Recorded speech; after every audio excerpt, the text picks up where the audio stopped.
E a final da Liga dos Campeões vai ter Liverpool e Real Madrid. Time espanhol de camisa muito pesada conseguiu o que parecia impossível com grande atuação de Rodrigo no vídeo de hoje do canal do Nicola. Todos os detalhes e números dessa classificação improvável. Bora falar também sobre o São Paulo, que gastou um caminhão de dinheiro na temporada passada com Cotia, mas o centro de treinamento que forma os atletas da base tem rendido enormes quantidades de grana. Bora falar também sobre Fábio Carille demitido no Atlético Paranaense e Felipão contratado. Tem novidade importante no Galo em relação à renovação de contrato. Bora te contar as últimas sobre Rafael Veiga, com números absolutamente impressionantes.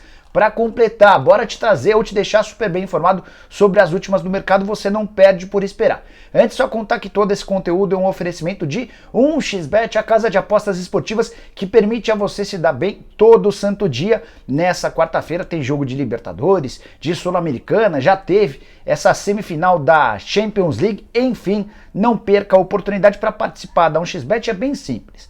Vou deixar um link no comentário fixo. Você vai clicar, se cadastrar na 1xBet e na hora de fazer o seu depósito, para poder começar a brincar, utilize o código Nicola. Esse código vai te garantir 100% do valor em bônus.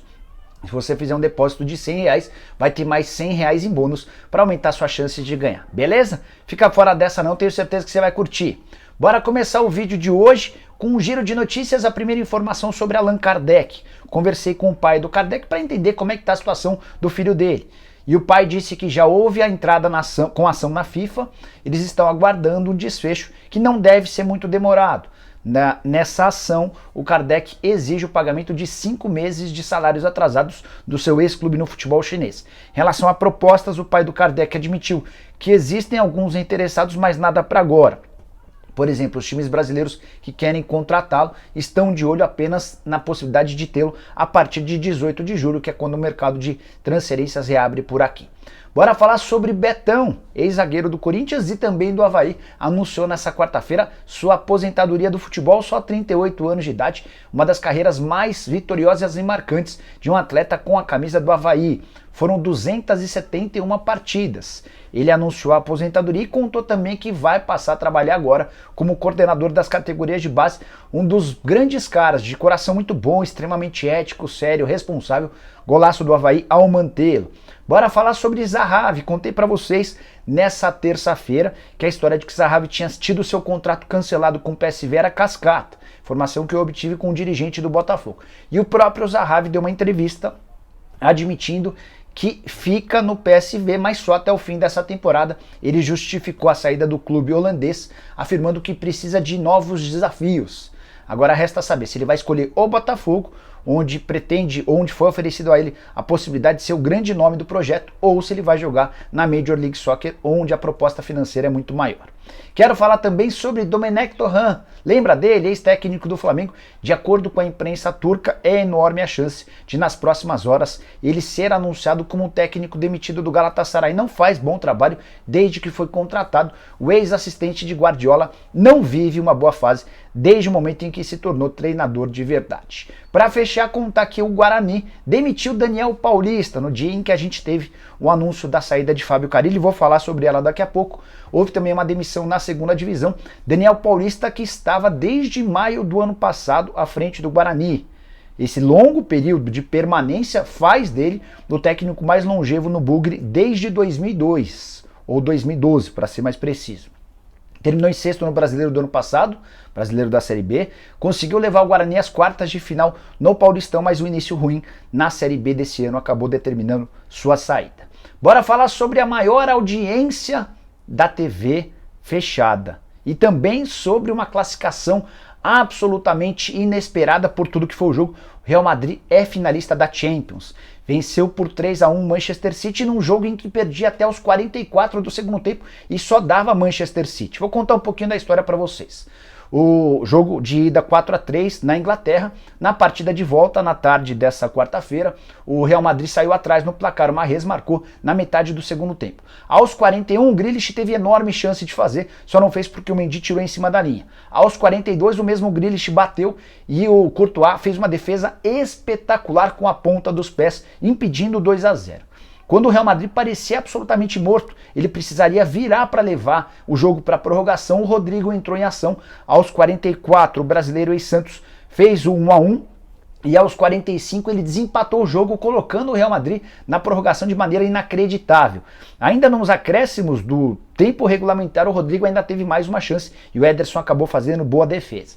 Na prorrogação, o Rodrigo cruzou, o Benzema se antecipou ao zagueiro do Manchester City, sofreu pênalti, o mesmo Benzema bateu para definir o placar de 3-1 e a classificação pela 17ª vez em sua história do Real Madrid para uma final da Champions. O City, que nunca conseguiu ser campeão da Champions League, não vai ser nessa temporada. Frustração total para o time inglês e alegria gigante para o clube espanhol, que é o senhor Champions League. Camisa mais pesada do mundo, não tenho a menor dúvida em dizer isso. A temporada atual mostra. O Real Madrid teve quase eliminado contra o Chelsea. O Real Madrid teve quase eliminado contra o PSG. O Real Madrid teve quase eliminado no confronto contra o Manchester City, tanto no jogo na Inglaterra quanto no jogo na Espanha. Mas esse time parece ressurgir das cinzas e em muitos momentos com brasileiros. Já foi outras vezes com o Vinícius Júnior, agora com o Rodrigo, que praticamente assegurou sua classificação ou sua passagem para a Copa do Mundo. Imagino que o Tite, depois de ver a capacidade de decisão do Rodrigo num jogo grande como esse, vai acabar levando o atacante para a Copa do Mundo. Você levaria? Antes de mudar de assunto, só contar que teremos Liverpool e Real Madrid, uma baita final, decisão espetacular, que mexe bastante com o Liverpool, que já foi eliminado recentemente pelo Real Madrid em outra edição da Champions. Ficou contente? Ficou frustrado? Eu confesso que eu estava torcendo para que desse Guardiola e o Manchester City, mas não tem como não reverenciar tudo o que é capaz esse time do Real Madrid, que havia sido campeão espanhol no último fim de semana. Bora falar agora sobre o Atlético Mineiro e a promessa, ou a informação de renovação de contrato exclusiva. Mariano, lateral direito, vai ficar no Galo por mais uma temporada. O vínculo atual terminaria em dezembro desse ano. Marcelo Robalinho, empresário dele, foi convidado pelos dirigentes do Atlético para comparecer na tarde dessa quarta-feira à cidade do Galo. Já havia um acordo verbal para a extensão desse contrato, manutenção do salário atual. O Galo tem feito uma política de redução de vários dos salários em renovações, mas no caso do Mariano foi diferente, até porque ele teve uma proposta para se mudar para a Turquia no começo dessa temporada. O Atlético nem quis abrir conversas, na oportunidade ficou combinado que haveria uma prorrogação do contrato com a manutenção do atual vencimento. Mariano fica dessa maneira por mais um ano e passa a ser o penúltimo titular com o futuro garantido. Dos 11 atletas que têm sido mais utilizados pelo turco Mohamed, só 2 não tinham contrato além de dezembro desse ano, o próprio Mariano e o Júnior Alonso. Com a questão do Mariano resolvida, resta a situação do paraguaio, que pertence ao Krasnodar e havia sido vendido. Ele era do Galo, foi vendido ao Krasnodar por 8 milhões e 200 mil dólares. Está emprestado ao Atlético até o fim dessa temporada, dificilmente vai ser comprado. Então o Atlético já conseguiu manter praticamente todo o seu time para o próximo ano. Só contar mais uma informação importante sobre o Galo. Recentemente o Atlético já havia prorrogado vínculos do Hulk, do Eduardo Vargas, do goleiro Rafael e de Ian Felipe, joia das categorias de base, tratado como uma das grandes promessas do Atlético Mineiro para um futuro não tão distante. Bora falar agora sobre o Atlético Paranaense, com um dia bastante agitado. Pela manhã, Fábio Carille anunciou que havia sido demitido e demonstrou bastante irritação com a saída. Só 21 dias de trabalho, 7 jogos, 3 vitórias e 4 derrotas. A demissão teve tudo a ver com a derrota cachapante por 5-0 para o Strongest, a pior derrota da história do Atlético Paranaense em um jogo da Libertadores da América. O time é o lanterna do seu grupo na Libertadores e é só o 16º colocado no Campeonato Brasileiro. Petralha agiu rápido e já contratou Luiz Felipe Scolari, que chega para assumir o Atlético até o fim dessa temporada. O Furacão já havia tentado o Felipão um pouquinho antes, em abril. Na oportunidade, o treinador estava em Portugal, ao lado da família, até pensou em voltar, mas acabou declinando. O Atlético fechou com o Carille, não gostou do método de trabalho, da forma como ele se relaciona com os atletas e também da forma como o time se comportava em campo. Houve a demissão, o contato com o Felipão, que chega para assumir o Atlético ao lado de Paulo Turra e de Carlos Praxederi, seus velhos aliados. Você gostou da mudança? Como é que você entendeu a queda de Fábio Carille? Não quero dizer que sou profeta do Apocalipse, mas avisei que quando o Carille foi contratado não seria a melhor opção. Não era um cara com o estilo de jogo nem com o tamanho que o Atlético buscava. O Felipão está longe de ser o treinador dos meus sonhos, mas tem tamanho, tem pedigree, e para um elenco que em que houve investimento bastante alto, pode ser certamente mais interessante do que o Carille. Vai ser difícil superar os números ruins do ex-treinador do Furacão. Quero falar agora sobre Rafael Veiga. Dá para dizer que o palmeirense já merece seleção brasileira? Antes de responder, deixa eu só apresentar alguns números. Na vitória contra o Independiente Petroleiro nessa terça-feira pela Libertadores, ele marcou pela primeira vez 3 gols numa mesma partida, é o famoso hat-trick, que fazem do Veiga ou ajudam nessa temporada com números espetaculares. 25 jogos na atual temporada, 22 jogos como titular.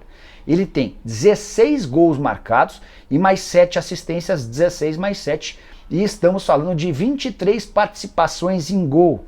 Com esses números, o Veiga é hoje o jogador de Série A do Campeonato Brasileiro com mais participações em gols.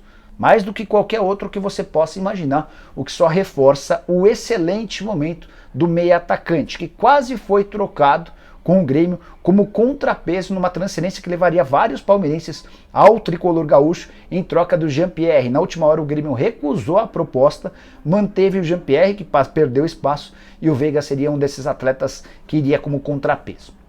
Existe muito barulho nas redes sociais e também na mídia para que o Rafael Veiga seja convocado para a seleção brasileira. O grande problema é que ele concorre com atletas como, por exemplo, Lucas Paquetá, que esteve ou está na lista dos 5 principais jogadores do campeonato francês. Paquetá está voando. Por mais que eu respeite demais o bom momento do Veiga, eu sempre faço a comparação com o que se pratica no futebol europeu. Será que o Veiga seria capaz de exercer esse mesmo poderio, essa mesma capacidade?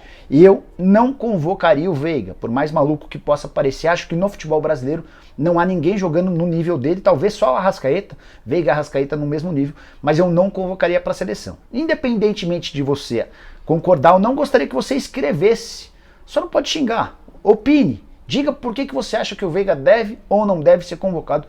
Vou curtir todos os comentários tratando sobre esse assunto, beleza? Só não pode xingar. Para fechar, bora falar a respeito do São Paulo e o CT de Cotia. O Tricolor gastou na temporada passada, ou melhor, o São Paulo fez na temporada passada seu maior investimento com suas categorias de base em toda a história. Foram aplicados 26 milhões e 800 mil reais. Esse valor inclui tudo. Gastos com o centro de treinamento, com as comissões técnicas da base, com salários e ajudas de custos dos jogadores, investimentos em viagem, tudo que você possa imaginar saiu por 26 milhões e 800 mil reais, quase 27 milhões de reais. Valor bem superior ao de 2020, quando foram gastos quase 16 milhões de reais. Aí tem uma explicação. Por causa da pandemia, boa parte dos atletas de 2020 acabou indo para casa. Os custos diminuíram, por isso essa diferença considerável. Em 2019, o Tricolor havia gasto 23 milhões, em 2018, 22 milhões e meio. Mas, apesar de ser um número que assusta, esses 27 milhões de reais, você vai ver como esse investimento vale a pena. Durante o período de 2021, São Paulo conseguiu profissionalizar 24 atletas. Alguns deles têm tido papel importante já nesse momento no time de Rogério Ceni. Agora vem a grande sacada. Em 2020, 99% do lucro do São Paulo com vendas de atletas se deu com jogadores formados no CT de Cotia. Foram 151 milhões de reais em vendas, 99% desse valor com atletas formados em casa. Em 2021, 95% dos 121 milhões de reais obtidos com transferências de atletas também se deu a partir de jogadores revelados em Cotia. Ou seja, investir no seu centro de treinamento da base, por mais que pareça caro, é absolutamente rentável. Estamos falando de operações que rendem 5 vezes mais o valor investido por temporada. E olha que tem bastante jogador surgindo bem no São Paulo e que pode continuar garantindo dinheiro. Isso sem falar no mecanismo de solidariedade, em percentuais de vendas futuras, como no caso do Antony, do David Neres, enfim, coisas muito boas para quem investe bem na categoria de base. Vale para o São Paulo, mas para qualquer outro clube brasileiro. Curtiu o vídeo? Não esquece de deixar like, de se inscrever no canal. Hoje a gente faz o programa do Nicola mais tarde, tá? Por conta da rodada de Libertadores e tal. A gente começa por volta de 11h20. Eu explico para vocês o horário um pouquinho mais para frente. Abraço, tchau!